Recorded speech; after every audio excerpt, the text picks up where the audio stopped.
बिस्मिल्लाहिर्रहमानिर्रहीम। अस्सलाम वालेकुम व्यूअर्स, मैं हूँ आपकी होस्ट अलीना मुनीर। और जिस तरह आप जानते हैं, जब भी हम लाइव होते हैं हमारे साथ एक गेस्ट मौजूद होते हैं। और आज के जो हमारे गेस्ट हैं वो है मिस्टर कासिम अली रांझा साहब। बात करेंगे उनसे और मजीद इंफॉर्मेशन भी लेंगे। अस्सलाम वालेकुम सर, कैसे हैं आप?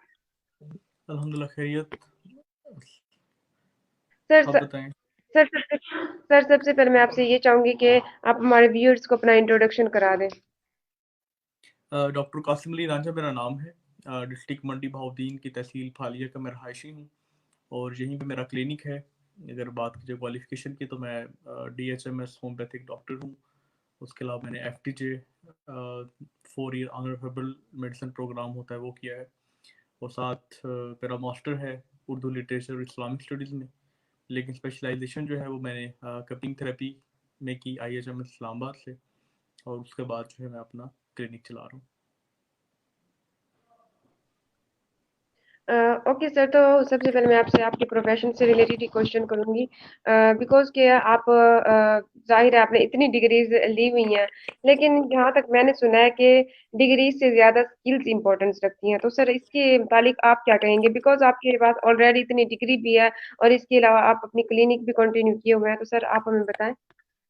जी डिग्री, सबसे पहले डिग्री तो बहरहाल ज़रूरी है किसी भी चीज़ को, क्योंकि डिग्री एक ऐसी चीज़ ज़रूर है कि वो आपको बताती है कि आप किसी इदारे से पढ़ के आए हुए हैं। आपने प्रॉपर, आपके कुछ प्रोफेसर थे जिन्होंने आपके साथ अपना नॉलेज, अपना एक्सपीरियंस शेयर किया।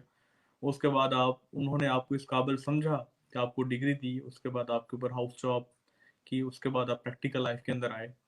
अब मैं अगर यहाँ पे, यानी कि ये जो क्वालिफिकेशन मैंने की, डिग्रीज ली, उसके बाद मैं अब प्रैक्टिकल लाइफ के अंदर आ चुका हूँ और मैं कपिंग थेरेपी से लोगों का इलाज कर रहा हूँ। अब अगर मेरे पास कोई बंदा आ जाए और वो मुझे कहे जी आप मुझे जो है ये कपिंग थेरेपी सिखा दें, और मुझे कुछ पढ़ना भी नहीं है और मुझे कुछ करना भी नहीं, मुझे सिर्फ स्किल समझाएं कि ये करना कैसे है, तो मैं उसे कैसे समझा पाऊंगा जबकि उसे मेडिकल साइंस की अली बे का भी पता ना होगा। तो डेफिनेटली पहले आपके पास किसी भी चीज़ का एक इब्तदाई इल्म होना ज़रूरी है। उसके बाद जो है वो डेफिनेटली स्किल्स की जो है वो अपनी जगह पे वर्थ है, और वो स्किल्स के ऊपर ही ज़्यादा ध्यान देना चाहिए। लेकिन डिग्रीज जो है वो पहले आपका इल्म, यानी कि डिग्री से मुराद इल्म है। डिग्री से मुराद वो कागज़ का टुकड़ा नहीं है जो किसी इंस्टीट्यूट ने आपको दे के कह दिया कि नो यू आर क्वालिफाइड, बल्कि ये वही इल्म है। आपके पास पहले इल्म है तो उसके बाद ही यू कैन डू एनीथिंग। इसके अलावा तो आप बगैर इल्म के तो कुछ नहीं कर सकते।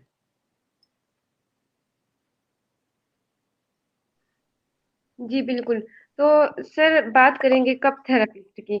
आप क्योंकि थेरेपिस्ट भी हैं, तो एक्चुअली ये क्या वर्क है? Because I don't know about this work, because really I don't know. So I want to say you tell us. Cupping के मुतल्लिक सबसे पहले अगर हम बुनियादी बात करें कि कपिंग की हिस्ट्री की बात करें, या हम कपिंग के उसूल की बात करें कि कपिंग जो है वो किस प्रिंसिपल के तहत जो है वो काम करती है, तो इसका प्रिंसिपल बड़ा सादा है। इसके असूल के मुताबिक जालिनूस ये कहता है कि हमारे जिस्म की 70% बीमारियां हमारे खून की वजह से हैं, हमारे फासिद खून की वजह से हैं। क्योंकि blood is the only thing that circulate in your whole body from your head to feet. अगर आपकी बॉडी के अंदर अच्छे तरीके से सर्कुलेशन चल रही है तो वो जालिनूस के मुताबिक वो सेहतमंद इंसान है। और जिस बंदे की सर्कुलेशन के अंदर किसी भी तरह से डिस्टर्बेंस है, वो उसे बीमारी की तरफ धकेलेगी। और जालिनूस के मुताबिक ये टॉक्सिन जो हमारी बॉडी के अंदर बनता है, अगर इसे निकाल दिया जाए, जिससे कि आपकी सर्कुलेशन प्रॉपर तरीके से चलना शुरू हो जाए, तो मरीज हमेशा सेहतयाब होगा और बहुत सी बीमारियों से महफूज रहेगा। ये वो प्रिंसिपल है जिसके ऊपर कपिंग थेरेपी बेस करती है, इसका जो बुनियादी प्रिंसिपल है।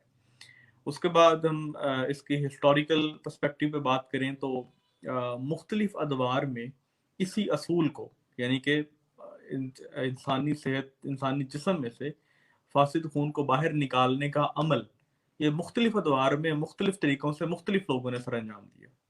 असूल ये है कि फासिद खून को बाहर निकालने, तो वो हम देखते हैं कि पुराने कदीम माजी में हमें जो है वो लोग जोंकों के जरिए भी खून निकालते थे।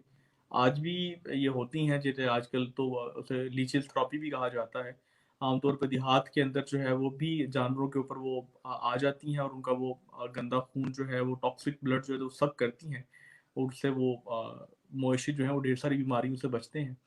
फिर उसके बाद ये तरीका जो है ये इसकी 2-3 रिवायात हैं अगर हम हिस्टोरिकल पे बात करें। कुछ के नज़दीक ये शुरू हुआ था इंडिया से, कुछ के नज़दीक चाइना से और कुछ के नज़दीक ये यूनान से शुरू हुआ था। बट इस चीज़ पे सब मुत्तफिक हैं कि ये माइग्रेट करता हुआ मिस्र के अंदर आया और मिस्र के अंदर जो है इसके ऊपर बहुत ज़्यादा वर्क हुआ। इवन कि आज भी यूनिवर्सिटी ऑफ मॉक्सिस के अंदर, दमिश्क के अंदर इसके ऊपर बहुत काम हो रहा है। बल्कि प्रॉपर एक यूनिवर्सिटी है जहाँ पे कपिंग प्रॉपर तरीके से सिखाई जाती है। और डेफिनेटली हर दौर के अंदर मुख्तलिफ सोर्स होते हैं, मीडियम्स होते हैं किसी भी खबर को पहुंचाने के लिए।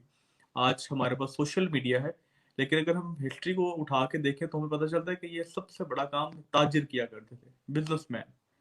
ये जब एक जगह से दूसरी जगह माइग्रेट होते थे अपना माल बेचने के लिए, तो वहाँ पे इनके थॉट्स शेयरिंग होती थी।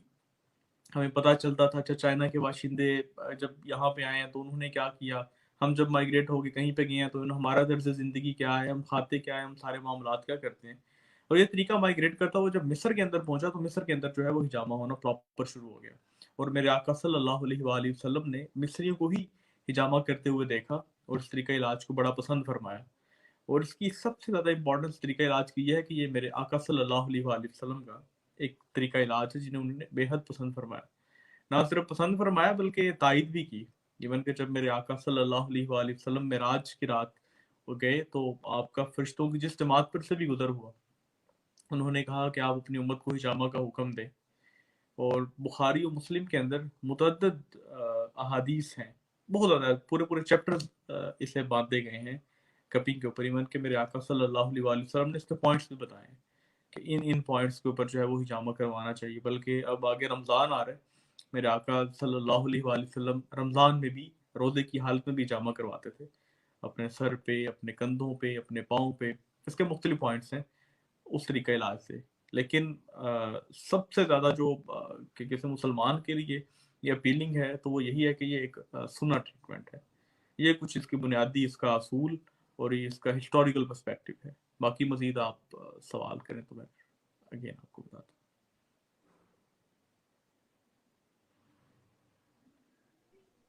ओके, तो सर आपने बात की कि ना जो टॉक्सिन हमारे बॉडी में ब्लड होता है तो वो उसको ये निकालता है। और एक्चुअली मैंने वैसे ये जिस तरह से आपने बात की तो मुझे तो कुछ आइडिया हो गया। इट्स लाइक कि हम जो उर्दू में वर्ड इस्तेमाल करते हैं हजामा, तो ये एक्चुअली में भी वही है। तो सर मैं इसके बारे में ये आपसे जरूर पूछना चाहूंगी कि तो हमें कैसे पता चलेगा कि हमारी बॉडी में टॉक्सिन ब्लड है और हमें इस प्रोसेस को कराना चाहिए।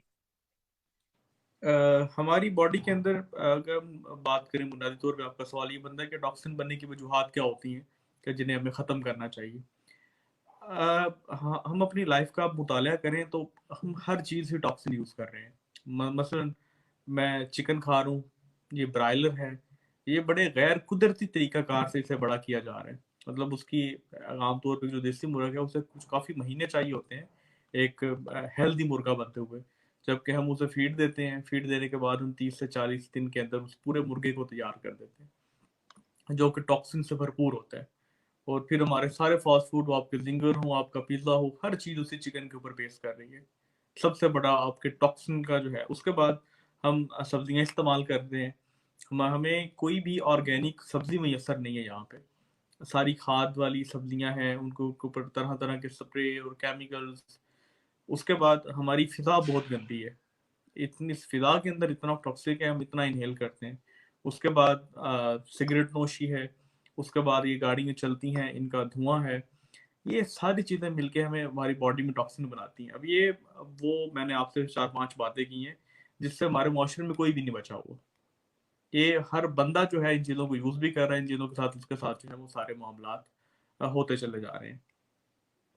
तो कपिंग जो है वो इसी थ्रू उसके अलावा अगर हम बात करें तो हमारी जो टॉक्सिन जो है हम खुद भी बनाते हैं हमारी बॉडी। मतलब कि साइकोलॉजी कहती है कि जब हम ज़्यादा स्ट्रेस लेते हैं, हमारे तमाम नेगेटिव इमोशंस भी हमारी बॉडी के अंदर ये टॉक्सिन बनाते हैं। और ये टॉक्सिन करते क्या है कि टॉक्सिन जब आपकी बॉडी के अंदर इकट्ठे होते हैं तो आपकी सर्कुलेशन को डिस्टर्ब कर देते हैं। और जहाँ पे आपकी सर्कुलेशन रुकेगी, वहीं से आपकी बॉडी वहाँ पे स्टक होना शुरू हो जाएगी। मैं आपको इसकी मिसाल देता हूँ। अब ये मेरा हाथ है, अब ये मेरी कलाई है, अगर कलाई को मैं मजबूती से थोड़ी देर के लिए यहाँ पकड़ लूँ, थोड़ी देर बाद आप देखेंगे कि मेरे उंगलियां काम करना छोड़ जाएंगी। रीजन क्या है कि मेरी उंगलियों के अंदर ब्लड आना बंद हो गया है, सर्कुलेशन चलना बंद हो गई है। अब हम हार्ट अटैक से लोग मरते हैं, हार्ट अटैक में होता क्या है कि कुछ ही लम्हों के लिए बस आपका खून पंप करना बंद कर देता है, सर्कुलेशन बंद होती है, और उसी वक्त जो है वो इंसान अपने हाल के ही किसे मिल जाता है। शॉपिंग इसी सूल पे काम करती है कि एक सेहतमंद इंसान की एक सेहत जो जमानत जो है वो उसके अच्छे चलने वाले गर्दिश खून के ऊपर है। ये किसी भी तरीके से आपकी बॉडी के अंदर जो है वो टॉक्सिन सारे रिलीज किए जाए और आपकी बॉडी की सर्कुलेशन जो है वो प्रॉपर तरीके से की जाए। ये था उसका जवाब कि टॉक्सिन बनते कैसे हैं और कपिंग इसके अंदर कैसे अपना रोल प्ले करती है।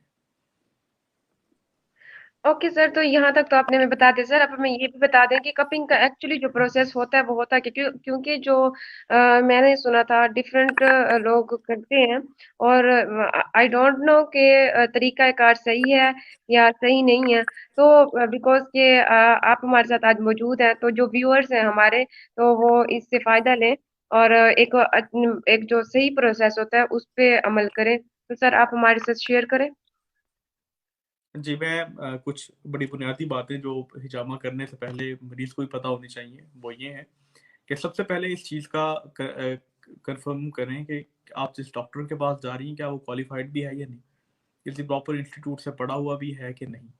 जब आपको इस चीज़ का यकीन कर लें कि वो डॉक्टर जो है वो क्वालिफाइड है, तो उसके बाद दूसरी चीज़ है कि उस वो जो आलात इस्तेमाल कर रहा है वो मयारी आलात हैं या बिल्कुल घटिया किस्म के आलात हैं।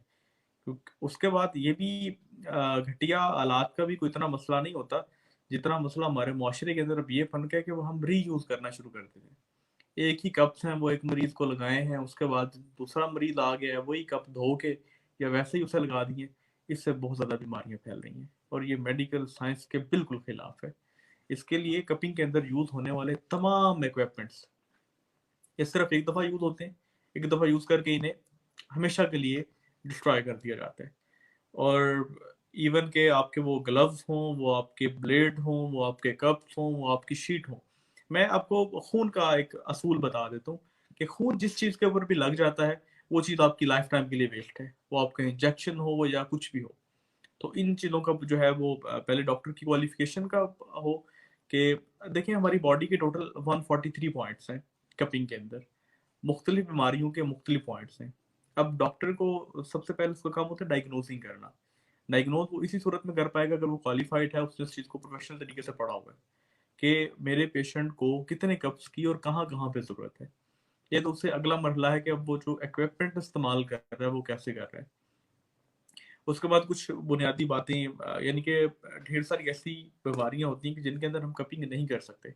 हम थैलीसीमिया के पेशेंट को कपिंग नहीं कर सकते, हम शुगर के वो पेशेंट जिनके ज़ख्म ख़राब हो जाते हैं हम उन्हें नहीं कर सकते, जिनका ब्लड प्रेशर बहुत लो रहता है हम उन्हें नहीं कर सकते।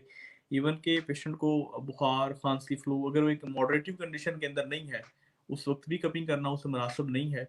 बल्कि ऐसी एक कंडीशन के अंदर उससे कपिंग की जा सकती है जब बिल्कुल वो एक मॉडरेटिव कंडीशन के अंदर हो, तभी उसके अलावा ये खाली पेट करवाना चाहिए या कम से कम 3 से 4 घंटे का वक्फा होना चाहिए।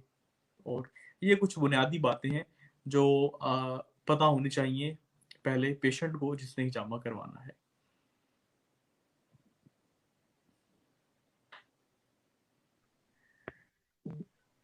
ओके।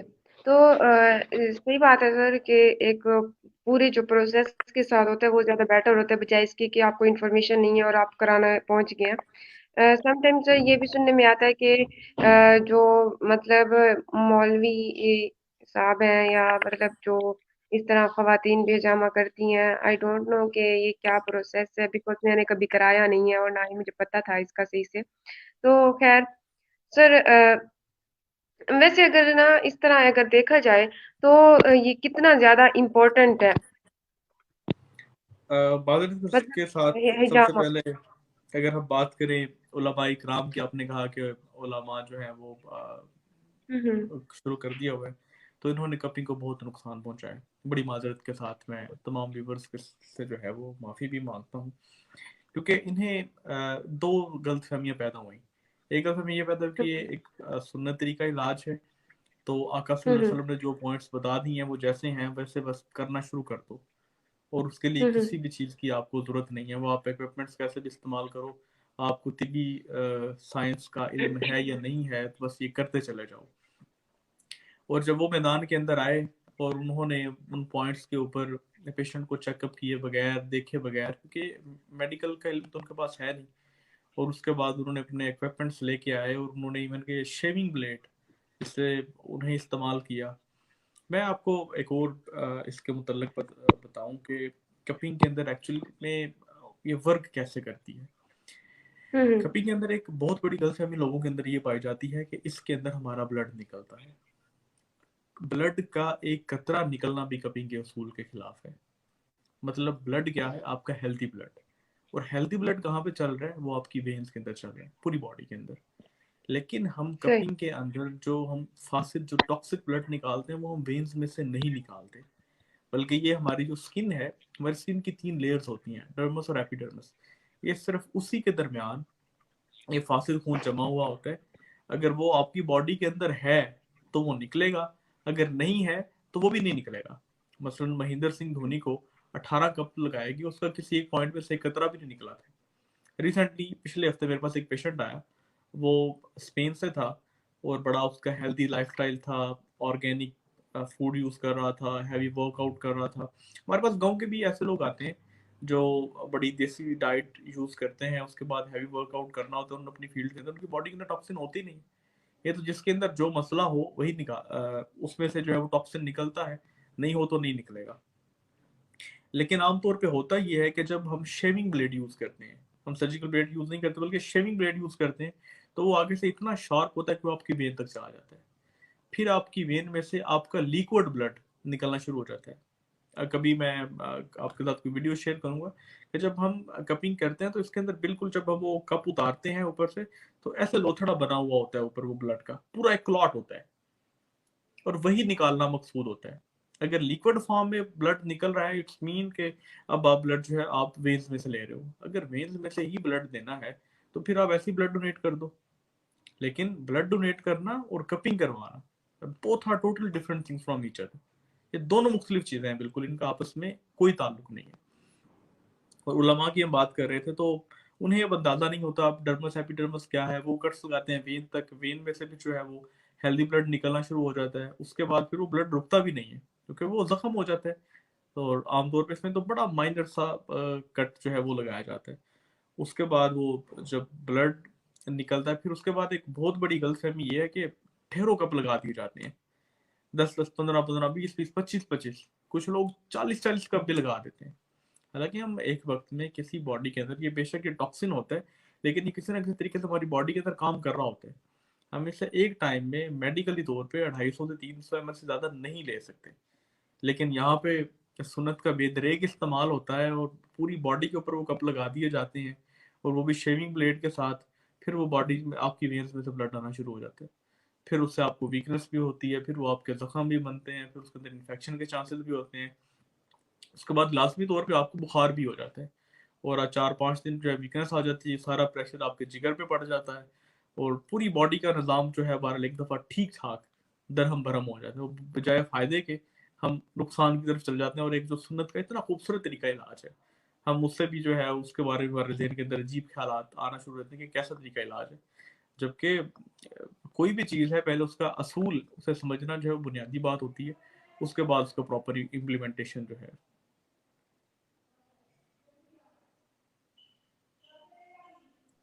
एग्जैक्टली सर, क्योंकि कोई भी काम है वो एक प्रोसेस से अगर किया जाए तो वो ज्यादा बेटर रहता है, बजाय इसके कि तुक्के से किया जाए। सर मेरा आपसे नेक्स्ट क्वेश्चन ये है कि बिकॉज के कपिंग का तो आपने बता दिया, लेकिन मैं आपसे जस्ट कपिंग से रिलेटेड एक लास्ट क्वेश्चन ये करना चाहूंगी कि कपिंग स्टार्ट करने से पहले क्या आप जगह को, जिस जगह पे आप कपिंग कर रहे होते हैं, सुन करते हैं क्या, या मतलब ऐसे ही उसको प्रोसेस से। और एक बात और भी मैं ये पूछना चाह रही थी कि बिकॉज के जाहिर है उसमें से काफी ब्लड निकलता है और टॉक्सिन जो ब्लड होता है वो निकलता है, तो सर उसमें जाहिर है दाग तो पड़ ही जाते हैं ना, तो वो क्या दाग मतलब कितने टाइम बाद वो खत्म हो जाते हैं या खत्म नहीं होते? एक हिजामा को लेके एक बहुत बड़ी गलतफहमी ये भी है अलीना के ये बड़ा पेनफुल होता है। ऐसा बिल्कुल नहीं है, ये बिल्कुल पेनफुल नहीं होता। जिसके जब हम सक करते हैं कप्स को बॉडी के ऊपर, उसका एक हल्का सा, जैसे किसी ने कोई चुटकी काटी हो, उसका वो बिल्कुल मामूली सा पेन होता है। कट्स का पेन होता ही नहीं है। कट्स का पेन इसलिए नहीं होता कि हम आमतौर पे इंजेक्शन लगवाते हैं तो इंजेक्शन से हमें पेन होता है। उसकी रीजन ये होती है कि इंजेक्शन की नीडल जो है वो 2 to 3 इंचेस तक आपकी बॉडी के अंदर एंटर हो जाती है, आपकी तीनों लेयर्स को फाड़ के, टर्मस और एपिडर्मिस को क्रॉस करके आपकी बॉडी के अंदर दाखिल हो जाती है, जिस वजह से हमें पेन होता है। जबकि कपिंग के अंदर मैंने आपको बताया कि ये इतना माइनर कट होता है कि ये आपकी स्किन के भी ऊपर वाली 2 लेयर्स तक रहता है, डर्मस और एपिडर्मिस में थर्ड लेयर तक भी नहीं जाता जहाँ पे आपकी वेन होती है। सो इस वजह से ये बिल्कुल पेनफुल नहीं होता। बिल्कुल ऐसे जैसे हम नाखून लेके जो है वो आमतौर पे ऐसे स्क्रैचेस कर रहे हैं अपने ऊपर, तो जो हमें हल्का हल्का सा फील होता है, ये सिर्फ उतना ही होता है। दूसरा सवाल आपका ये था कि इसके ऊपर जो निशानात बन जाते हैं वो कितनी देर रहते हैं। इसका जवाब ये है कि मुख्तलिफ स्किन्स होती हैं, स्किन की ढेर सारी टाइप्स हैं। हर शख्स की जो स्किन है वो किसी की सेंसिटिव है, किसी की कुछ और है, किसी की बिल्कुल डिफरेंट होती है। तो इसके अंदर समटाइम कुछ ऐसे पेशेंट्स भी होते हैं जिन्हें जो है वो हम 1 से 2 घंटे के अंदर उनके निशानात भी चले जाते हैं, ऐसे स्किन्स भी हैं। समटाइम कुछ पेशेंट्स होते हैं उन्हें 1-2 दिन चाहिए होते हैं। कुछ ऐसे भी मरीज होते हैं कि उन्हें 10-15 दिन लग जाते हैं, और लेकिन इससे ज़्यादा नहीं। मैक्सिमम किसी पेशेंट के जो है मंथ लग सकता है, मंथ के बाद वो ख़त्म हो जाएंगे। लेकिन जो हम शेविंग ब्लेड से जो हम कट्स लगाते हैं, उन कट्स के निशानात लाइफ टाइम नहीं जाते। जो गहरे कट लग जाते हैं, मेरे पास पेशेंट्स आते हैं जी 7-8 8 साल पहले जिन्होंने करवाया था, उनकी बॉडी के ऊपर अभी भी निशान मौजूद होते हैं। तो वो जो ब्लेड के कट्स हैं वो निशान रह जाते हैं if you are using shaving blade. और बाकी जो वैक्यूम का वो एक बिल्कुल दायरा सा बन जाता है, वो कवर हो जाता है। सही। तो मतलब कि ये एक फायदेमंद प्रोसेस है जिसको करवाना चाहिए। और बहुत फायदेमंद, बहुत फायदेमंद। सही। तो सर बिकॉज के हमारी यहाँ पे कपिंग सेशन का तो एंड होता है, तो मैं आपसे नेक्स्ट क्वेश्चन ये करूंगी कि आपने स्टार्ट की, आपने एमए भी उर्दू में भी किया एमए, और उसके अलावा आपने इस्लामियत में भी किया। तो ये सब्जेक्ट चूज करने की कोई खास वजह थी क्या, कि आपने ना, क्योंकि बिकॉज क्या आपने ऑलरेडी एक डिग्री ली हुई थी और उसको काफी अच्छे तरीके से आपने किया भी, तो इसको मतलब इन सब्जेक्ट्स को बाद में चूज करने का मतलब क्या रीजन हो सकती है? मेरे वालिद साहब जो हैं वो पीएचडी डॉक्टर हैं। उन्होंने पीएचडी हर्बल मेडिसिन के अंदर की, और उसके बाद मेरे बाबा डॉक्टर भी हैं, उन्होंने डीएचएमएस भी किया हुआ था, प्रॉपर एक हमारा क्लिनिक सेटअप था। मतलब ये समझे कि मेडिकल जो है ये तो मुझे विरासत में मिली। लेकिन मैं तिब्बी तौर पे तो ज़रूर डॉक्टर हूँ कि मेरे पास डिग्रीज भी हैं, मैं कर भी रहा हूँ, लेकिन मैं तबी तौर पे डॉक्टर खुद को आज भी तस्लीम नहीं करता। मेरा ज़्यादा जो लगाव है वो उर्दू अदब के साथ और इस्लामिक स्टडीज़ के साथ है। तो ये मेरा शौक है, और वो जो है वो एक पैशन है और एक प्रोफेशन है, आप इसे ऐसे समराइज कर लें। ओके।